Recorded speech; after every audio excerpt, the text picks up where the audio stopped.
My brother got a promotion and they threw him a party. You just work remotely, it's not real, Dad said.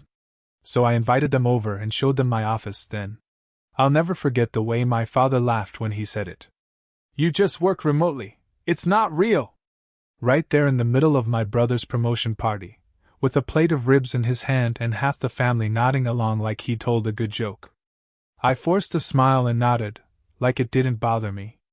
Like I hadn't spent the last 6 years quietly building something from nothing, coding late into the night, waking up before dawn for meetings across time zones, eating lunch at my desk while debugging client-side errors. All while my family assumed I sat around in pajamas watching YouTube and collecting direct deposits like some magical internet elf.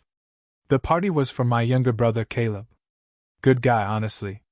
Landed a managerial role at a regional logistics firm. First suit job in the family, and my parents acted like he'd made partner at Goldman Sachs. There were banners, a custom cake, speeches. Dad even stood up and raised a toast. To Caleb, he said. The first one in the family to make it into real business. I took a sip of soda and said nothing. My mother squeezed my arm gently and whispered, You're doing great too, honey. But her voice didn't carry past the clinking of champagne glasses. It wasn't the first time this had happened. In our family, remote meant unemployed. And tech? That was just something with computers. Too vague to be impressive. But something shifted in me that night. I was proud of Caleb, sure, but I was tired. Tired of the nods, the vague smiles, the "How's that little thing you do online going?" So I decided to show them. I waited until dessert was served and everyone had gathered around the fire pit. That's when I leaned forward, just loud enough for Dad and a few others to hear. Since y'all think I don't do anything, I said, why don't you come over next weekend and see what a fake job looks like? Caleb glanced at me, confused. Dad chuckled again. Oh, what, you gonna show us your PlayStation setup? I didn't say another word. I just smiled. And the moment passed. But something had been set in motion. Not a tantrum. Not a confrontation. A reckoning. I spent the next week preparing. Not obsessively, not maniacally, just methodically. This wasn't about rubbing their faces in anything. It wasn't about revenge, not exactly. It was about truth. About pulling back the curtain on 6 years of invisible work. Monday, I cleaned my office from top to bottom. Dusted the shelves, adjusted the lighting, polished the walnut desk I had custom built after landing my second major client.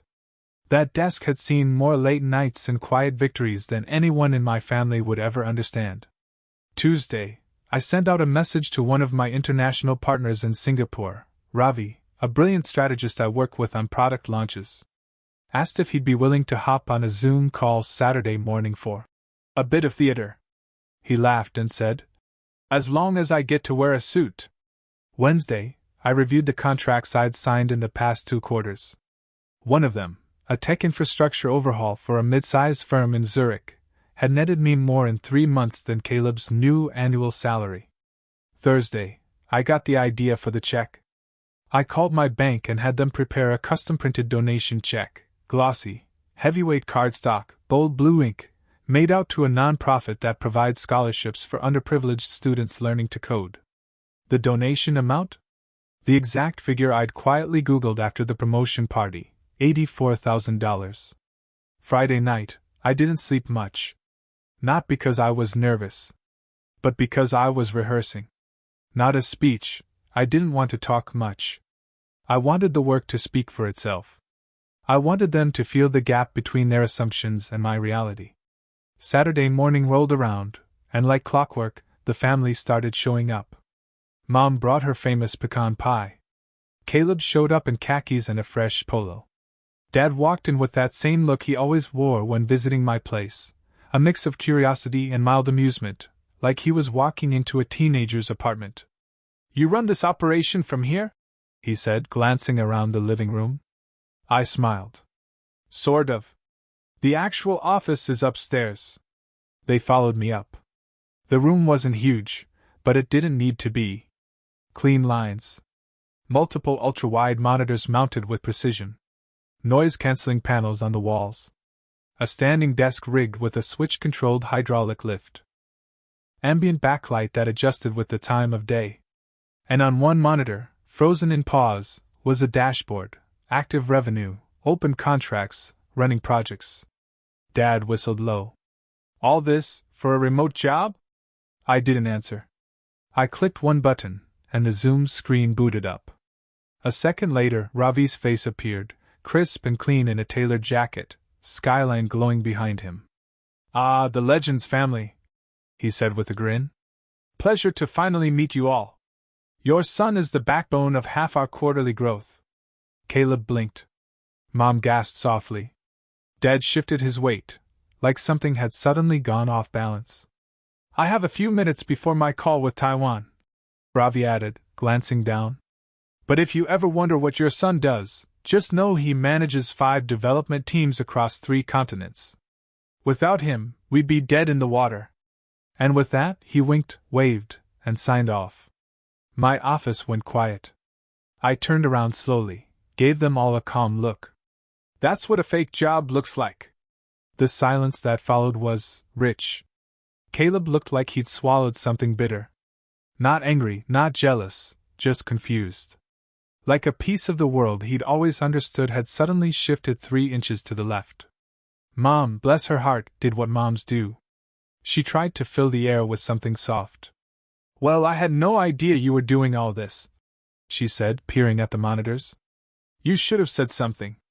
I gave her a polite smile. I did. A few times. She blinked. I thought you were joking. Most people did. I turned back to the monitor and pulled up another screen. This time it was a document, a contract, client logo stamped top right, legal jargon and deliverables sprawled across 8 pages. I tapped a line midway through, highlighted in yellow. This was a 3-month project. Just this one paid more than what Caleb's new job offers in a year. And I'd do 6 or 7 of these annually. Sometimes more. I didn't say it with ego. I said it the way you might say the sky is blue. Just truth. Dad took a step closer. His voice was quieter now, less performative. You mean you make that much? Doing all this from home? Not just home, I said. Airports, hotels, backyards, coffee shops. Wherever I want, really. But mostly here. I pulled up a new tab, a financial dashboard. Graphs, figures, net income. I didn't linger on it too long. Just enough for the numbers to register. He stared at it. Then blinked. That's real? Very. I watched him process it. He scratched the side of his face, one of those unconscious gestures people do when their worldview starts to crack. Caleb finally spoke. So, you just never told anyone? I looked at him, then out the window for a second. You remember when I graduated and you all asked what I was doing with my life? And I said I was consulting? Yeah. And you laughed and said, consulting what, YouTube ads? He opened his mouth, then closed it. His ears were red now. Truth is, I said, I got tired of explaining something nobody wanted to hear. So I just let you think whatever made you comfortable. Mom placed her hand gently on my shoulder. I'm sorry. We really didn't know. I nodded. I know. Then I turned back to my desk, clicked a final tab open, a calendar notification. 1 minute, I said. You might want to sit in on this. Caleb sat. Dad remained standing, arms crossed, but noticeably quieter. The screen blinked once, then again. And then a man in a crisp white dress shirt appeared on the Zoom feed. Behind him, a glass window revealed a sweeping skyline. Tel Aviv, I think. Ah, there he is, the man said, smiling. Right on time as always, Jordan. Good to see you, Eli. This the family you mentioned? He asked, nodding to the figures behind me. I gave a slight smile. Yup. Thought I'd let them sit in today. They're curious about what I do. Eli's smile grew. Then this will be fun. And just like that, the tone shifted. The casual air vanished. Eli leaned forward, fingers steepled. So, regarding the cybersecurity framework for your North American partner, we've reviewed your recommendations and we agree. Conditional deployment in 60 days, But we'll need direct integration support from your end. I glanced at Caleb. His brows were furrowed like he was trying to translate another language. Integration's doable, I replied. But I'll need a performance clause. We build this once, no patching version 2 in 6 months because your local dev team cut corners. Eli nodded. Understood. You'll have full autonomy. And compensation? I clicked to another tab and pulled up the draft invoice. I turned the monitor just enough for Dad and Caleb to see the number at the bottom, $62,000. For 6 weeks of work. Standard rate, I said. Eli didn't blink. Send it over. We'll wire 50% upfront by Monday. We wrapped the call 5 minutes later. No fanfare. Just professionals doing business. I leaned back in my chair. Caleb stared at the monitor like it had just spoken in tongues. Dad sat down on the armrest of the sofa behind him. Slowly. Like someone had just deflated him. You do this often? He finally asked. Twice a quarter, I said. Sometimes 3 if I'm feeling ambitious. Nobody spoke. The silence was different now, not awkward but reverent. Caleb turned to me. I thought, you were just a freelancer. I looked him in the eye. I own the company, Caleb. I let the silence stretch a few more seconds. Not to gloat, just to let it settle. Technically, I added, I'm CEO of a distributed consultancy with 7 contractors, 5 ongoing clients, and enough in the pipeline to last through next summer. Caleb let out a low breath, somewhere between a laugh and a sigh. I had no idea. I know, I said gently. Nobody really asked? Dad stood up and started pacing the edge of the room. His eyes scanned the floor like he was trying to reconcile something deep, a contradiction in the family narrative that had always just been there. All these years I'd been the guy who stayed home. The one who never left the house. And the unspoken belief was always that I was drifting, aimless. But now that same house had morphed into a command center. Can I see the rest? Mom asked suddenly, almost timid. Of your setup, I mean. I smiled. Sure. I gave them the tour. Not just the screens and tech, but the why behind it all. The ultra-wide monitors weren't for show, they let me juggle real-time analytics and UI testing side by side. The soundproofing wasn't aesthetic, it let me hold conference calls while the neighbor's dog lost its mind. The ergonomic setup? That saved me from the back problems that took out half my early collaborators. I showed them a Slack channel where my team was discussing a product launch for a fintech app in Berlin. Showed them a Notion dashboard of quarterly goals, with status bars and metrics that would have looked at home in a Fortune 500 boardroom. Then I took them downstairs. Where are we going now? Dad asked. The garage, I said. It wasn't the garage most people imagined. Sure, one side held the usual stuff, lawnmower, ladder, holiday storage, bins. But the other side was something else. A matte black Tesla sat there, plugged in. Beside it, an electric bike I barely had time to use.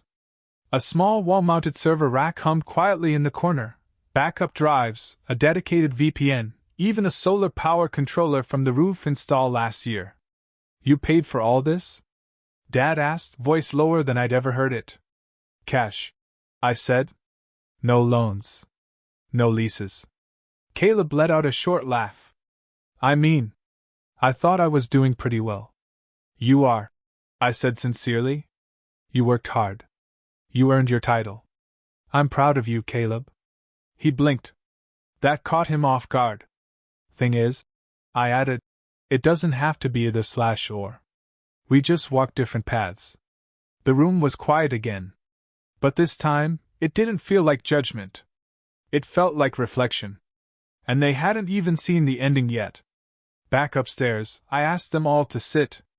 Before you go, I said, reaching into a drawer, there's one last thing. I pulled out a white envelope, thick, smooth, the kind of paper that makes a soft sound when you set it down. Dad eyed it suspiciously. What's that? I slid it across the desk toward him. A gift. He hesitated, then opened it. There was no letter inside, no explanation, just a single check. Bold ink. Raised print. Written out to Code Horizon Foundation. Amount, $84,000. The exact figure Caleb had earned with his new promotion. The exact figure I'd memorized the week before. Dad stared at the number like it had personally insulted him. Mom leaned over his shoulder. Her hand covered her mouth. I spoke calmly. It's a donation. In your name.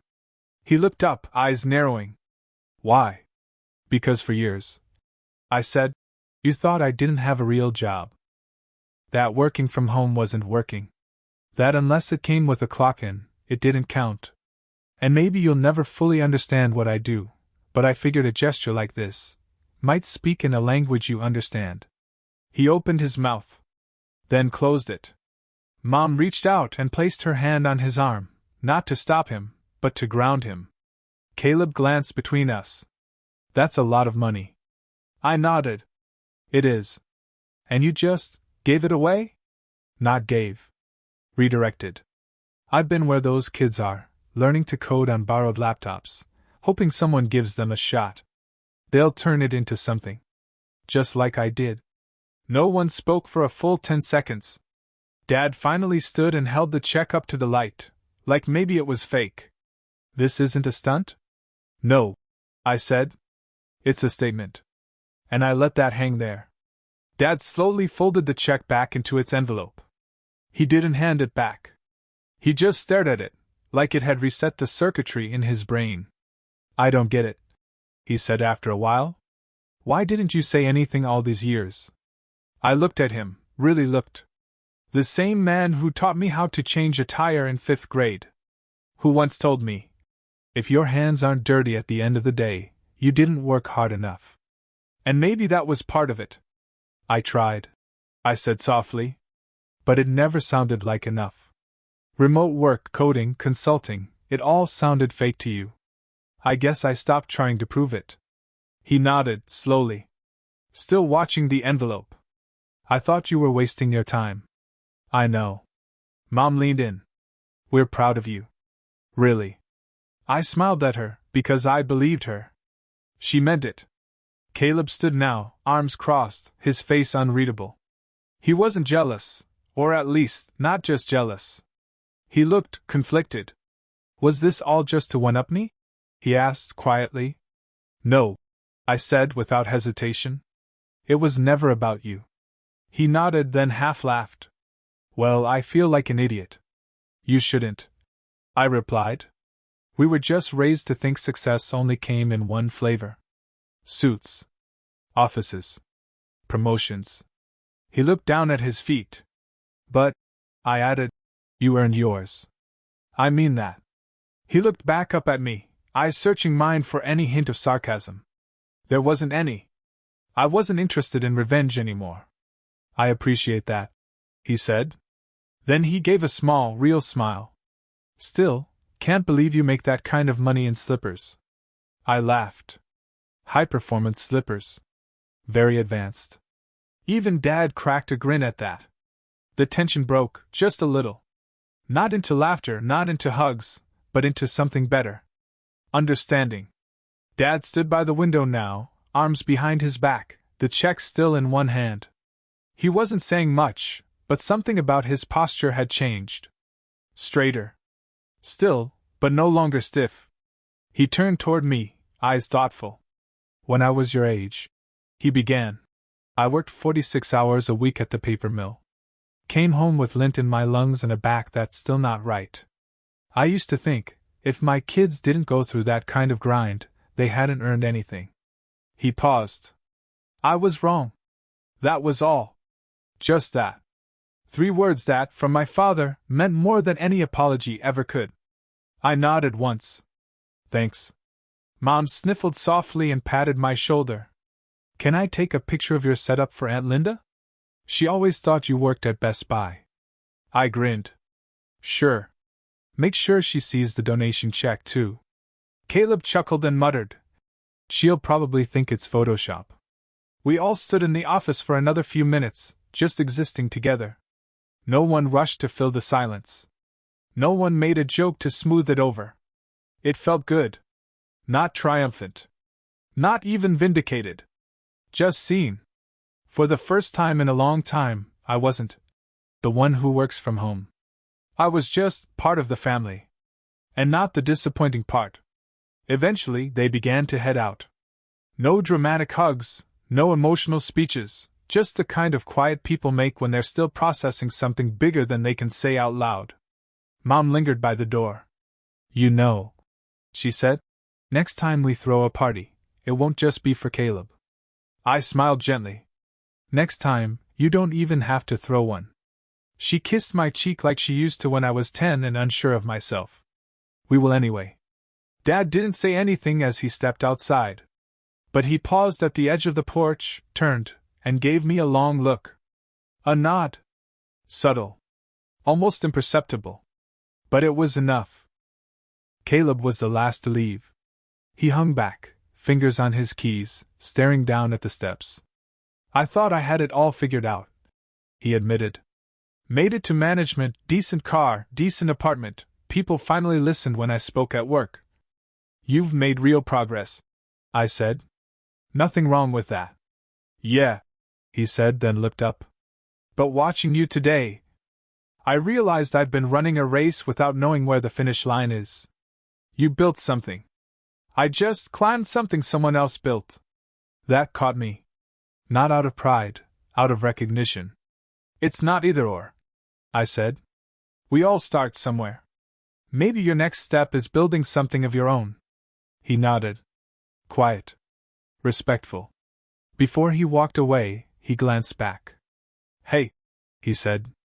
Next time you do one of those calls, the big ones, mind if I sit in again? I think I could learn a thing or two. I smiled. Yeah. You can. And just like that, he was gone. The house was quiet again. Peaceful. But not empty. It felt different now. Warmer. And for the first time in years, I didn't feel like I was living in the shadow of someone else's expectations. I had stepped into the light, my own light, and they finally saw it. Later that night, I sat in my office again, not to work, not to code, just to be still. The monitors glowed faintly, casting long shadows across the floor. Somewhere downstairs, the dishwasher hummed. And for once, I wasn't buried under deadlines or self-doubt, or the quiet ache of being underestimated. I was just enough. That's the funny thing. You can work your tail off for years, build something with care and grit and silent nights no one ever sees, and still, it can feel invisible. Especially when the people closest to you don't understand it. Or don't want to. But invisibility isn't the same as failure. Sometimes it's just the price of doing something no one else around you has ever done. So if you're listening to this, sitting in a quiet room, answering emails while your family assumes you're playing games, wondering if it's worth it, let me say this. Keep going. You don't need their validation to be real. But when the time comes to show them, don't shout. Don't argue. Don't prove them wrong out of spite. Just open the door, let them see the truth, and let the silence do what your words never could. And when they finally sit down, when they look around and realize what you've built, don't gloat. Just smile. That's the moment you've earned. And if you're lucky, like I was, it'll be the moment they finally sit in silence, not because they don't believe in you, but because they do.